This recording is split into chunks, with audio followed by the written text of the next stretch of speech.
Assalamu alaikum students. Welcome to your English class and today we are going to study No Men Are Foreign. This is lesson number 8 from your poetry section on page number 56. Now this is a poem written by James Kirkup. The poem is about universal brotherhood. It is about the basic oneness of the entire humanity. Now before we go into further details about the poem, let's talk about the author, James Kirkup. James Kirkup was born in England on 23rd April 1918 and died on 10th May 2009 at the age of 91. He was brought up in South Shields, it's a town in England, and then educated at the King's College, Durham University. Kirkup was a prolific English poet. Prolific means very productive or very creative in his writing. So he was a prolific writer. He was also a translator. That means he would translate write-ups into English. Then he also wrote travelogues. And throughout his life, he wrote more than 30 books that included biographies, novels, and plays. And what are biographies? Biographies are detailed descriptions of someone's life. Amongst his various honors, Kirkup held Atlantic Award for Literature from the Rockefeller Foundation in 1950. He was then elected as the Fellow of the Royal Society of Literature in 1962. Who is a fellow? A fellow is a member of an academy or a learned society. It basically means a group of people, a group of learned people that work together in pursuing mutual knowledge. Then after that, he won the Japan Pen Club Prize for poetry in 1965. He was also awarded the Scott Moncrief Prize for translation in 1992. He was also given the Japan Festival Foundation Award in 1997, and he was personally invited by the Emperor and the Empress of Japan to the Imperial New Year poetry reading at the palace in Tokyo.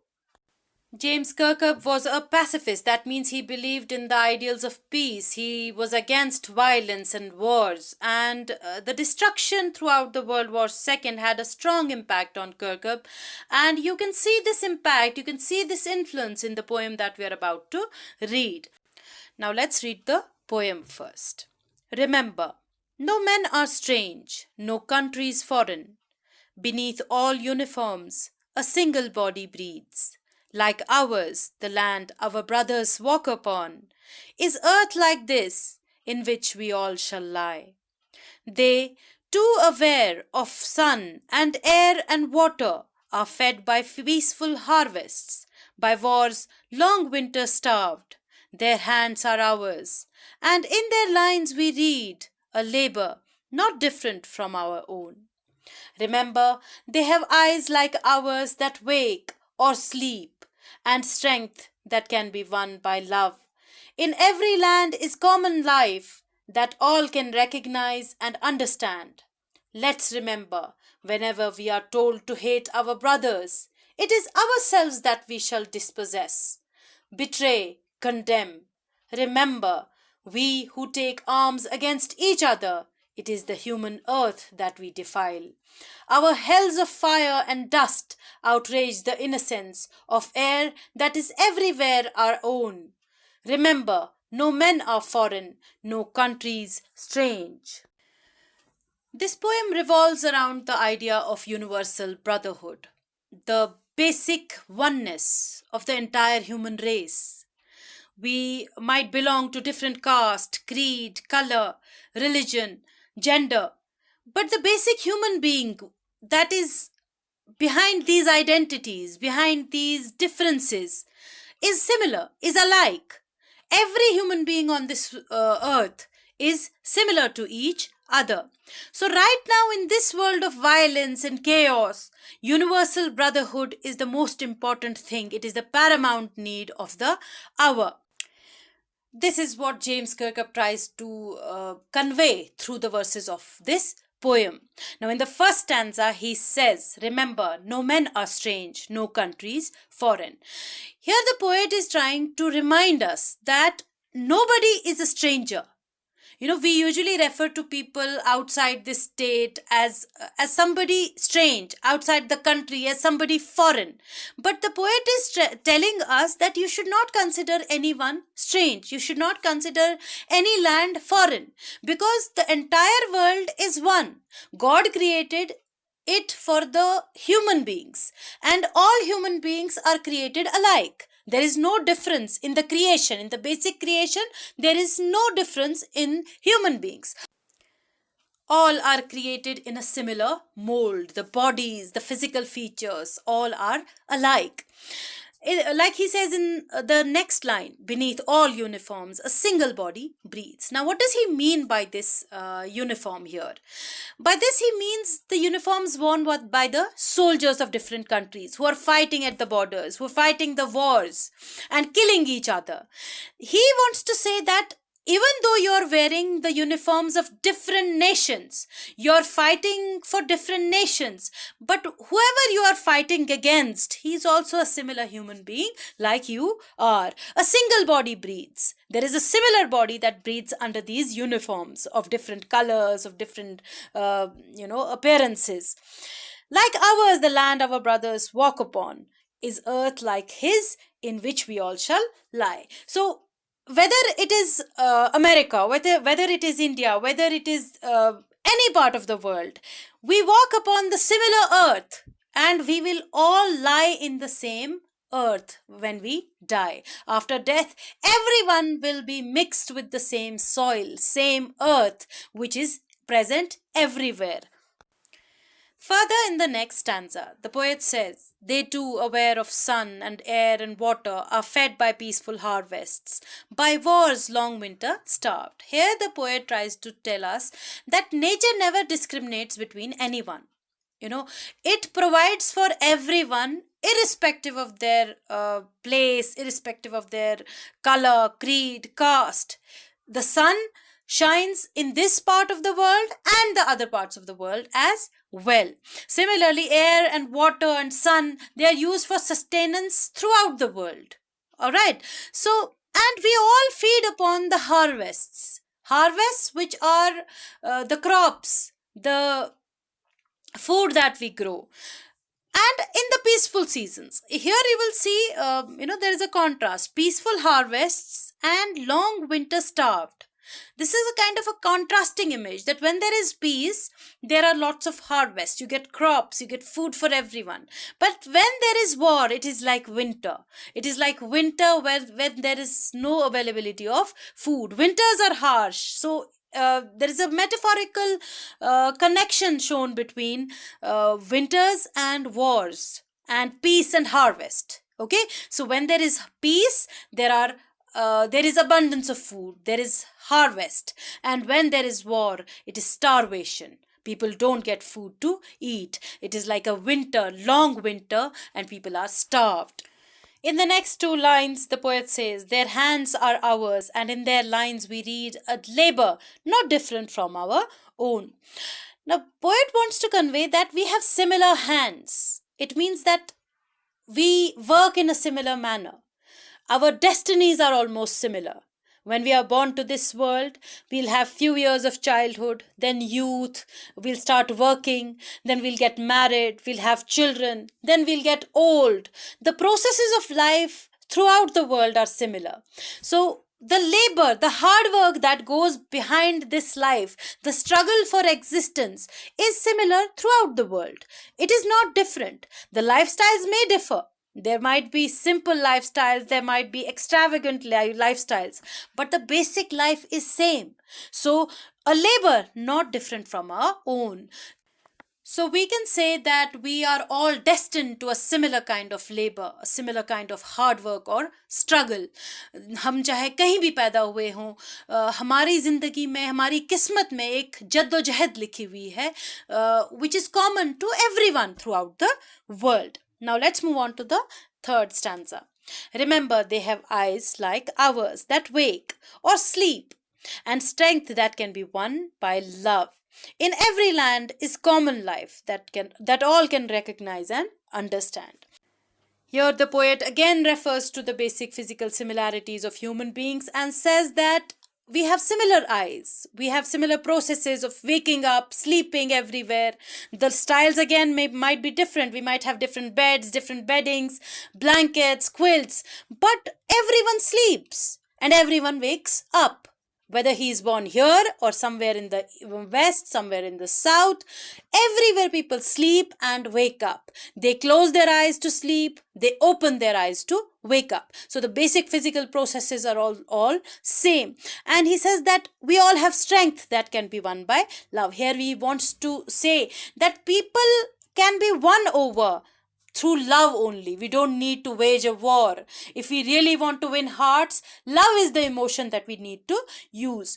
So basically, he wants to convey that emotion wise also we are similar throughout the world. Then there is a common life that all recognize and understand. The same thing, the processes of life, the childhood, youth, marriages, old age, and death. These things are common to every land, and every one of us understands this and recognizes this. In the next stanza, the poet says that whenever someone tells you to hate someone, for example, of a person of another race, another creed, another religion, you should remember that he belongs to your own kind. He belongs to the human race that is basic and similar to all. So, whenever you hate someone else, it is yourself that you are betraying and dispossessing or criticizing. You deceive your own self by hating someone else. Then further he says, remember, we who take arms against each other, it is human earth that we defile. Our hells of fire and dust outrage the innocence of air that is everywhere our own. So whenever we wage a war against someone, we pick up arms against someone, we kill someone, we destroy someone, it is basically our earth that we are destroying, our earth that we are polluting. Defiling means to pollute. And we create hells of fire and dust in which we are ourselves going to burn. We are ourselves going to choke in that dust. And this fire and this dust is going to outrage the innocent. That means it is going to violate, it is going to spoil the innocence, the purity of our atmosphere, of our air, and which is our own, which belongs to everyone. If we spoil our atmosphere, it is obviously going to impact everyone. It is going to affect everyone adversely. We cannot create a hell for someone else and continue living in a heaven. If we are creating a hell, we have to live in that hell ourselves also. So the poet wants to make us aware of the fact that wars and violence are not going to help us. It is only peace and love that is going to make this world a better place. So we need to remember this and work for this. In the end, he again reminds us that remember, no men are foreign and no country is strange. So he again reminds us that we are all similar human beings. Nobody is foreign, nobody is strange. So as we earlier mentioned, this poem revolves around the concept of universal brotherhood and its importance in today's violent world. Now this finishes our explanation of the poem. Now let's move on to the poetic devices. What are poetic devices? These are some essential tools that the poet uses to create rhythm in his poetry, to enhance the meaning of his poem, to intensify the mood and feeling. Some of the poetic devices are personifications, similes, metaphors, imageries, etc. Now let's discuss what are the poetic devices in the poem. The poet has used a number of metaphors in this poem. What is a metaphor? Metaphor is a comparison between two unlike things. And here we compare one thing to another without the use of like and as. Now in this poem, the poet has used uniforms. Now uniforms refer to the soldiers of different nations who wear different uniforms, but beneath these uniforms, there is a similar body that is common to every human being. So uniforms is one of the metaphor. Next is peaceful harvest. It refers to the abundance, to the prosperity during the peaceful times. The poet wants to tell us that how important peace is for our sustenance, for our happiness and prosperity. And then winter starved. Now, winter starved he has used to show the starvation during the wars. We know that when there are winters, it is a harsh climate, it is a harsh atmosphere, and it is not easy to sustain during the winters. So, he has compared these starving winters, these harsh winters, to the starvation that is caused because of the wars. So, the last one is hells of fire and dust. Now, here hell is basically means the hells that we create through wars and violence. So these are the metaphors. Next is the refrain. Now what is a refrain? It is the repetition of lines or words in the poem to create an impact, to create a stronger impact. If you read the first and the last line of the poem, remember no men are strange, no country is foreign, then with a slight difference it is repeated at the end, remember no men are foreign, no country is strange. So here the poet wants to emphasize through this refrain the important point that nobody in this world should be considered as a foreigner or as a stranger. Everyone is similar and alike. The poet has also used the device of alliteration twice in the poem. What do you mean by alliteration? It is the repetition of initial consonant sounds in two or more neighboring words or syllables. For example, wild and woolly, threatening things. Basically, the initial consonant sound should be repeated. If you see in the first stanza, the second line, it is written a single body breathes. Here, P and B has been repeated in the both words, the initial consonant sound. Then in the third stanza, second line again, we see that sleep and strength both begin with initial consonant sound of S. So this is another alliteration. This completes the explanation of the poem, its poetic devices. I hope you understood. If there is any confusion, any question you want to ask, you can pose the question in the comments below. And if we have really understood the message the poet tries to convey, let's take a step towards peace and abstain from wars and violence. Take care. Fi amanillah.